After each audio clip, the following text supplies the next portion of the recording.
Assalamualaikum warahmatullahi wabarakatuh. Waalaikumsalam warahmatullahi wabarakatuh.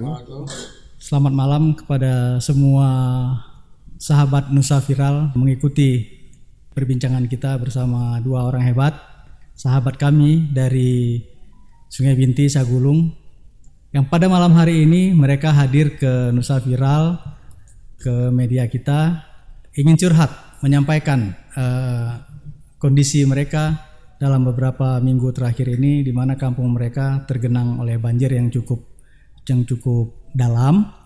Jadi mungkin malam ini kita akan bincang-bincang dengan mereka apa sih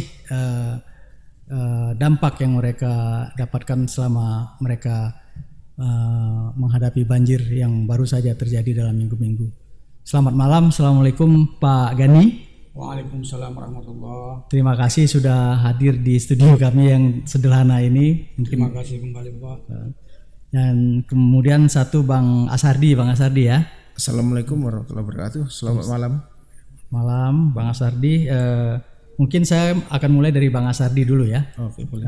Untuk bercerita mengenai Kampung Sungai Binti dulu dan sekarang itu seperti apa sih kondisinya yang bisa Abang ceritakan biar kita bisa dapat kronologis yang baik.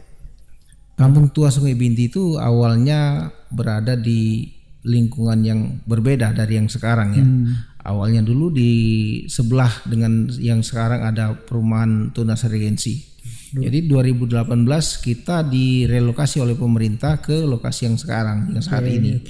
Nah, jadi terkait yang saat ini dari 2018 sampai dengan hari-hari terakhir ini tidak pernah kita yang namanya kebanjiran. Dari 2018 belum pernah kebanjiran. Tidak pernah ada kebanjiran. Tetapi kita mulai kena banjir itu kurang lebih tanggal 13 bulan Januari. Tahun ini. Jadi selama 2018 baru mulai pertama. Ya betul, nggak pernah. Januari kemarin itu ya? Ya betul. Nggak pernah. Jadi tanggal 13 Januari itu sudah kena banjir pertama. Kita juga sudah koordinasi dengan pemerintahan setempat termasuk kelurahan. Jadi memang sudah ada tanggapan, tapi tanggapan ini menurut kami belum begitu memuaskan.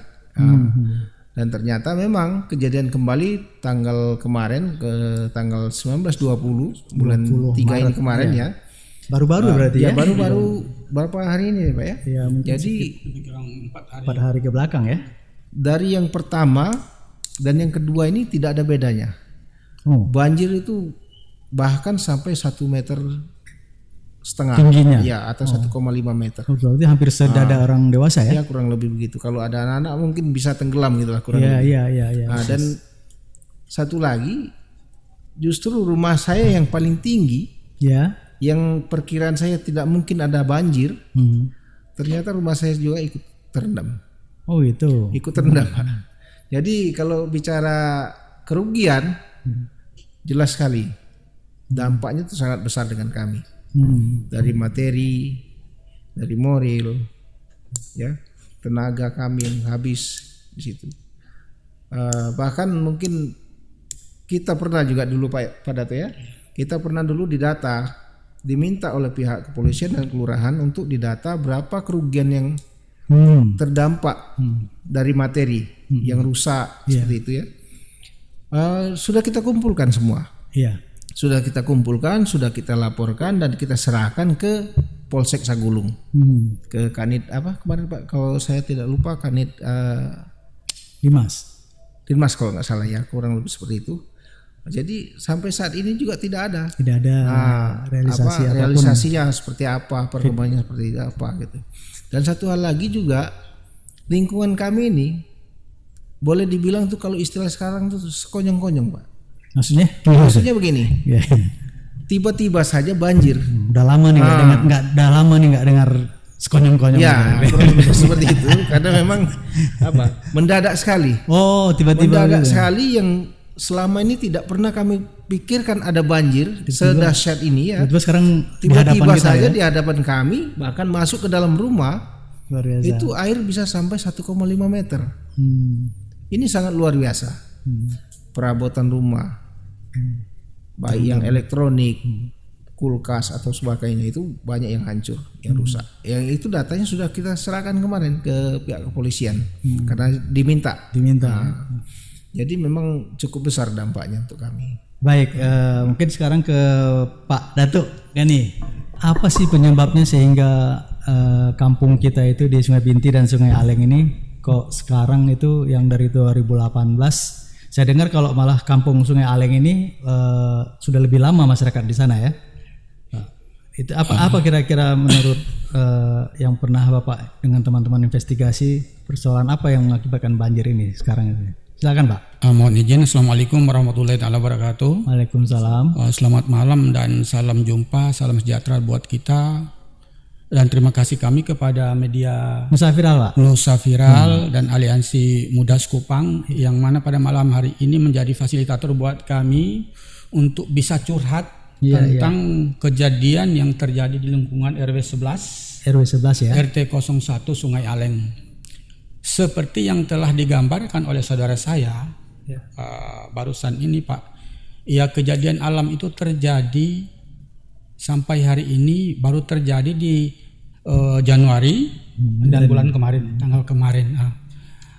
Hari-hari sebelumnya itu belum pernah terjadi. Hari-hari dan tahun sebelumnya belum ya? Genangan ada Pak, tapi banjir yang embas seperti terjadi saat ini tidak ada. Masyarakat di situ itu hidup lebih kurang 30-an tahun ada di situ Pak. Industri yang ada di situ, sedikit cerita ke belakang, industri yang ada di situ itu masa itu hanya Pioner, Palma sama Wanamas yang ada di lingkungan situ, sama Koprades. Masih bisa hitung jari ya? Masih bisa dihitung dengan jari. Seiring dengan waktu Pak, terjadinya banyak perusahaan yang masuk dengan melakukan pematangan di lingkungan. Perusahaan-perusahaan ini Pak yang kita kesali itu mematangkan lahan ini betul-betul tidak prosedural, yang mengakibatkan terjadinya banjir Pak, banjir seperti ini. Maaf kata, jalan yang dari KTU ke industri-industri yang lain itu Pak berenang Pak, tenggelam, tidak bisa dilewati. Inilah kami merasa bahwa pengaduan ke pihak kepolisian seperti yang diutarakan tadi juga sudah, ke pihak kelurahan pun kami upayakan. Maksud kami kalau boleh kita jajak pendapat dengan industri dan yang ada di situ dan pengembang. Bagaimana solusi dan tindakan yang harus kita ambil Bapak. Nah, tapi jawabannya sampai saat ini dan detik ini jalan di tempat. Akhirnya dengan resah dan gelisah teman-teman ngajak untuk kita mencari solusi yang lebih baik seperti apa. Makanya hadirlah kami di sini untuk bisa mengutarakan sebagai perwakilan masyarakat, mengutarakan hal-hal yang terjadi dengan kerugian yang digambarkan di RW 12 seperti tadi, sama juga dengan di RW 11 RT 01. Jadi ini ada dua RT ya? Dua RW ya? RW 11, RW 11 dan RW 12. RW 12 memiliki 2 RT. RT 1 RT cuma 2 RW ini ya. Bapak di RW 11. RW 11. Bang ini di RW 11 juga? RW 12. Oh, RW 12. Oh, mewakili 2 RW lah ini ya. Jadi di RW 11 itu ada 3 RT. Koordinat yang menjadi bencana ini di RT 01 Pak.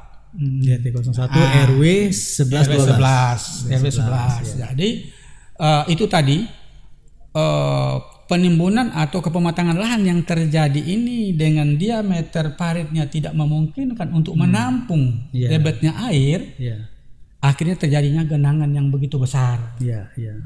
Di sini masyarakat cukup dirugikan Pak. Tanam tumbuhnya yang itu pendapatan perharinya kayak pagi makan pagi, kayak sore makan sore Pak, terancam. Jadi kami selaku pemerintah lingkungan dan tokoh masyarakat di situ itu mau kami ngaduh kemana? Di kelurahan pun sudah, di kepolisian Bapak ini sudah katakan. Jadi, dia sudah. Saya potong sedikit Pak. Jadi sementara ini komunikasi yang sudah dibangun dengan pihak pemerintah itu baru dengan kepolisian dan kelurahan. Dengan kelurahan. Ke tingkat atasnya belum. Kenapa belum dilakukan dengan, kalau misalkan mentok ya dengan pihak kelurahan belum ada follow up dari pihak kelurahan. Kenapa Bapak enggak bicara ke tingkat kecamatan ataupun ke kota sekalian, ketemu Pak Wali atau Ibu Wali?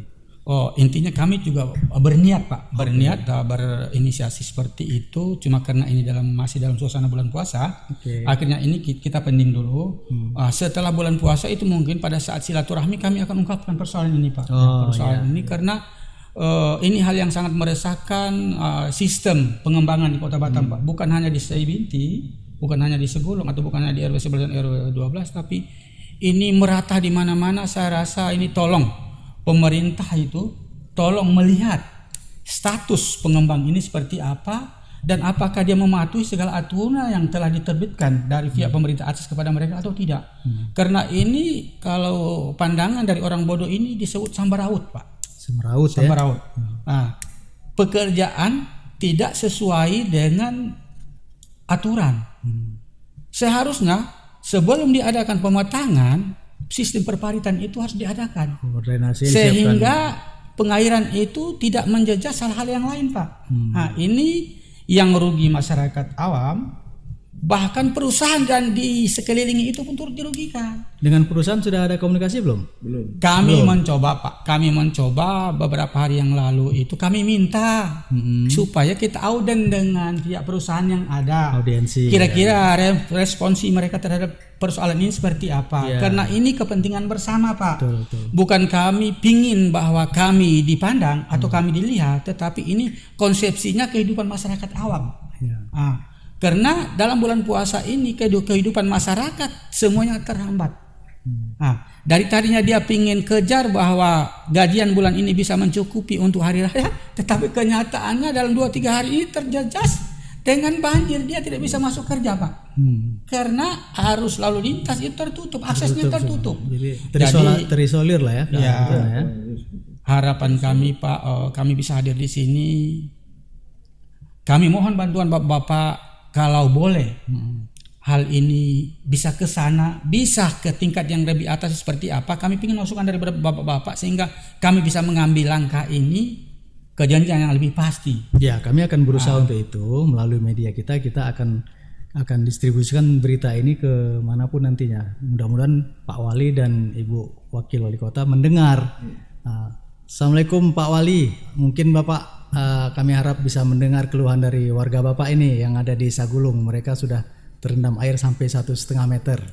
Mohon Pak Wali dan Ibu Wakil Wali Kota sesuai dengan komitmen Ibu dan Bapak untuk bisa lebih memperhatikan masyarakat kita di Kota Batam. Saya sudah sampaikan lah, mudah-mudahan mereka mendengar. Terima kasih juga kepada Bapak yang telah mengangkat persoalan ini ke publik. Mudah-mudahan diijabah oleh Yang Maha Kuasa. Amin. Dan oleh kita semua diberi kesehatan sehingga jalan ini berbakti kepada masyarakat itu adalah kewajiban bersama Pak ya. Kewajiban bersama dari pihak kami dan Bapak-bapak. Kami sekali lagi merasakan sangat berterima kasih karena kalau dari dulu kami tahu bahwa media ini ada, kami tidak capek-capek Pak teriak di lapangan. Tanya saudara ini Pak ya. Mau jontok-jontokan di lapangan demi bisa mencapai titik yang maksimal Pak. Tapi semuanya lumpuh, tidak tahu arah mau ke mana. Maka disinilah kami pingin bahwa jika ada jalan menuju ke Deli, kenapa tidak? Kami pingin ketemu Ibu Wali atau Pak Wali Kota agar kami utarakan persoalan lingkungan Batam yang sementara ini dialami oleh masyarakat yang paling bawah sama sekali ini. Terima kasih. Baik. Saya mau kembali ke Bang Asardi bahwa sudah ada menghitung ya.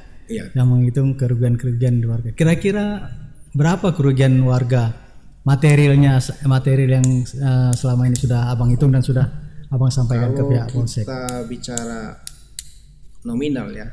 Mungkin setiap rumah itu berbeda-beda. Tetapi mungkin dapat saya perkirakan itu kalau kurang lebih 150 KK yang ada di RW 12 itu mayoritas semua kena. Mungkin 5 atau 600 juta mungkin. 600 juta ya. Karena cukup banyak yang rusak. Seperti yang paling bawah itu ada pabrik kerupuk. Itu bahkan lebih dari 50 juta. Satu rumah. karena kerupuk yang sudah siap jual itu semua habis. Iya, habis. Namanya juga kerupuk, kena air seperti apa gitu kan. Iya. Ada juga sound system yang harganya puluhan juta juga habis.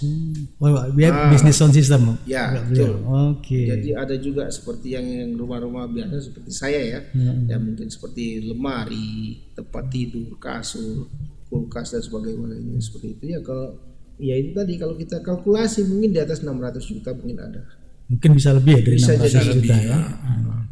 Jadi ini sudah disampaikan ke Polsek ya? Sudah. Itu permintaan dari Polsek supaya Betul, dari kelurahan juga kelurahan minta supaya dibuat. minta ke kita supaya dibuat, bahkan dipoto mana barang yang rusak, berapa harganya, terus serahkan ke Polsek. Ke Polsek.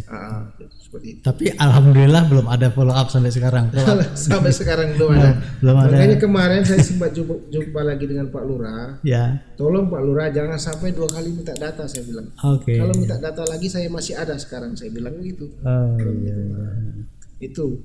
Yang kedua saya meminta juga nih, memohon juga kepada pemerintahan yang lebih tinggi lagi ya, mungkin Pak Wali dan Wakil Wali Kota ya. Iya. Jangan sekedar hanya omon-omon ya. Ah. Jadi di media banyak sekali saya lihat itu di Facebook di mana-mana itu kan kegiatan dia ada sosialisasi dan sebagainya masalah dampak lingkungan. Coba sekali-sekali saya mengharapkan sekali ya dari wali kota ya atau wakil wali kota coba datang ke Sungai Binti. Kami undang ke sana. Coba rasakan apa yang pernah kami rasakan. Dengan banjir yang begitu dalam, dengan banyak sekali hewan kecil-kecil yang sangat berbahaya untuk anak-anak, bahkan untuk orang dewasa yang masuk dalam rumah. Iya. Ada yang dapat ular yang masuk ke pekarangan, itu sangat berbahaya. Itu sangat berbahaya. Jadi saya mengharap sekali dari pemerintahan yang lebih tinggi atau Pak Wali Kota juga datang ke Sungai Binti. Iya. Jangan hanya mungkin dari kalau kelurahan mungkin hanya bicara begitu-begitu saja. Ya, tidak sampai ada, sekarang hanya bicara begitu saja. Tidak bisa yang mengambil, nyata itu yang kami harapkan. Tidak bisa mengambil keputusan yang jelas ya. Tanggal 13 Januari sudah ada action dari masyarakat juga ke situ. Tetapi depending lagi. Kalau bahasa sekarang itu tarsok, bentar besok. Yang selalu disalahkan itu dari hanya bertumpuk pada perusahaan-perusahaan yang di bawah. Ya. Masalah gorong-gorong. Sementara bukan hanya gorong-gorong sebetulnya Pak di sini. Pengembang yang di atas ini seharusnya yang pertama sekali ditertibkan. Jangan mereka langsung cut and fill di situ, sementara masyarakat yang di atas mereka timbun semua yang seharusnya tumpuan air atau tampungan air sekarang sudah habis. Jadi ada air yang dari atas ketika hujan deras. Itu semuanya sudah tidak ada lagi tampungan. Makanya begitu hujan 2 jam hujan saya dapat pastikan pasti banjir. Apalagi seperti kemarin 2 hari 2 malam Pak ya. Iya. Nah itu sangat mengerikan. 2 hari 2 malam lagi tinggi kali airnya. Tadi saya juga ada diskusi dengan teman-teman warga. Ada bahwa mereka sampaikan begini, bahwa timbunan yang dilakukan oleh urukan atau timbunan yang dilakukan oleh pihak pengembang ataupun perusahaan itu katanya lebih tinggi dari dari rumah warga. Gimana itu kondisi sesungguhnya seperti apa itu? Iya betul sekali seperti itu Pak. Memang lokasi Kampung Tua Sungai Binti RW 12 itu sekarang posisi dia lebih rendah daripada timbunan ini sekarang. Jadi kita dapat bayangkan kalau padahal galangan atau perusahaan itu adanya posisinya di hilir ya. Di hilir. Posisi pengembang ini sekarang kan di hilir. Tapi mereka lebih tinggi ya. Mereka lebih tinggi. Jadi ketika hari hujan lebat, debit air pasti ke arah balik dia ya. Ya. Balik ya. Ya. Dan satu lagi juga pengembang ini sampai sekarang kami belum tahu. Nama perusahaannya apa? Jadi bapak-bapak baru ini nggak tahu nama perusahaan-perusahaan yang ada di situ belum tahu. Belum tahu sama sekali. Karena ya itu tadi. Bagaimana mungkin kami tahu pengembangnya? Sosialisasi pun belum ada. Jadi mereka masuk ke sana tidak sosialisasi, tidak sosialisasi. Tidak ada sama sekali. Pak Datuk, ya. Bapak mungkin kan boleh dibilang senior lah di situ ya, orang tua lah ya di kampung itu ya mungkin ya. Apa nggak pernah berpikir untuk menanyakan ke Pak Lurah atau Pak Camat bahwa mereka perusahaan-perusahaan itu sudah punya dokumen lingkungan atau belum? Karena begini, kalau perusahaan sudah punya dokumen lingkungan, mereka sudah punya aturan untuk mengembangkan perusahaannya secara lingkungan. Jadi mereka punya drainase harus sekian itu ada ininya. Di dalam dokumen lingkungan itu ada ininya, ada ketentuannya. Belum pernah kira-kira Bapak ini. Seperti apa? Oh, jadi begini Pak ya. Itu memang belum pernah sama sekali terjadi di lingkungan itu. Penggusuran yang terjadi yang mana warga melaporkan ke kami bahwa tanam tumbuh rumahnya belum diganti, saya turun. Saya selaku pemerintah saya turun, saya pertanyakan persoalan itu. Bapak-bapak turun gusur di sini ini, bapak-bapak tidak pernah melapor. Bahwa saya dari perusahaan ini, nama saya ini, dari perwakilan perusahaan ini, saya dialokasikan lahan ini untuk saya jadikan perusahaan. Okay. Sampai hari ini tidak ada. Seperti yang dikemukakan oleh teman tadi, itu betul baru 4 hektar, 3,7 lebih kurang 4 hektar lah. Itu beberapa bulan yang lalu dia baru mengumpulkan warga dan dia menyatakan bahwa PL-nya terdapat 3,7 hektar yang berada di wilayah lingkungan kami. Jadi di situ pertemuan pertama seharusnya ada pertemuan susulan untuk kajian. Kenapa saya bilang kajian? Karena kajian inilah warga bisa memberikan solusi, pemerintah lingkungan bisa memberikan solusi bahwa tata kelola dan tata kerja seperti ini sehingga menghindari potensi seperti ini akan terjadinya seperti hal seperti ini. Tapi tidak ada kebijakan yang diambil itu seperti yang saudara cerita tadi, diluluh-lantakan. Kami sendiri pun tidak tahu Pak. Sepanjang ini mungkin mau 1 tahun lebih lahan itu dimatangkan, kami pun tidak tahu. Udah 1 tahun pematangan lahan sudah 1 tahun. PL-nya dari mana, datangnya siapa, pemilik siapa tidak tahu. Yang baru 2 ini saya pelajari surat itu saja, saya ada keraguan Pak. Walaupun orang bodoh tapi punya keraguan karena draft yang mereka terbitkan itu tidak ada tanggal hari penerbitnya. Biasanya kalau sudah ada ketentuan dari setiap pemerintah di situ tanggal penerbitannya sekian bla bla bla. Luas ada, tapi tanggal hari bulannya walaupun saya buta tapi saya masih tengok dan masih ingat bahwa itu belum ada. Jadi berarti ini mereka sudah bekerja kurang lebih setahun ya? Maaf, saya potong Pak. Coba Bang. Dari RW 11 mungkin ada sosialisasi seperti itu ya. Tetapi untuk RW 12 sama sekali tidak ada. Apa menjelaskan apa rencana mereka atau seperti apa itu enggak ada sama sekali. Seperti yang disampaikan dengan Bapak tadi. Ya. Itu mungkin di RW 11 ada sosialisasi mungkin walaupun tidak terrealisasi ya Pak ya. Apa yang mungkin dijanjikan atau apa sejenisnya begitulah. Tapi untuk RW 12 ini sama sekali tidak ada. Jadi mereka sudah kerja lebih kurang hampir 1 tahun. Ya. Ketika bertemu musim hujan dan kritis kondisi seperti ini, akhirnya banjir. Sebelum itu belum pernah kan gitu. Belum pernah. Jadi kita mungkin bisa mengambil satu kesimpulan bahwa banjir ini adalah akibat dari pekerjaan penimbunan itu tadi. Itu mungkin kesimpulan sementara kita. Jadi itu yang harus kita perjuangkan supaya mereka juga perusahaan bisa mengantisipasi ke depannya lebih ini ya. Baik, kira-kira apa harapan Bang Asardi, apa harapan Pak Dato Gani buat pemerintah dalam waktu dekat secepat mungkin untuk antisipasi ke depan supaya jangan terulang lagi. Mungkin Bapak dulu. Terima kasih. Harapan kami bahwa untuk mengatasi persoalan ini itu seperti yang diharapkan oleh Pak Sari tadi bahwa kalau boleh ya kita jangan hanya teriak dalam tempurung tapi kita survei. Mohon izin Pak Wali dan Ibu Wali Kota, kalau Wakil Wali Kota kalau boleh ya hadir di lingkungan kami sehingga bisa melihat bagaimana kondisi yang sebenarnya sehingga jangan ada dusta di antara kita. Mungkin jangan kalau boleh Pak. Pak Wali, Ibu Wakil Wali Kota turun dong kemari. Amin. Kalau gitu lebih bagus lagi ya. Ikan cepat, ikan gabus lebih cepat, lebih bagus. Dan saya tekankan bahwa Pak di situ banyak perusahaan yang punya jalan juga pintasan ke lingkungan itu pemerintah turun sehingga bisa kaji apakah ini semua asbabnya ataukah memang apa ya kan sehingga bisa dong perusahaan-perusahaan itu bisa digiring untuk bisa mereka melaksanakan tugas mereka dan kewajiban mereka untuk lingkungan, kan begitu Pak? Ya, betul.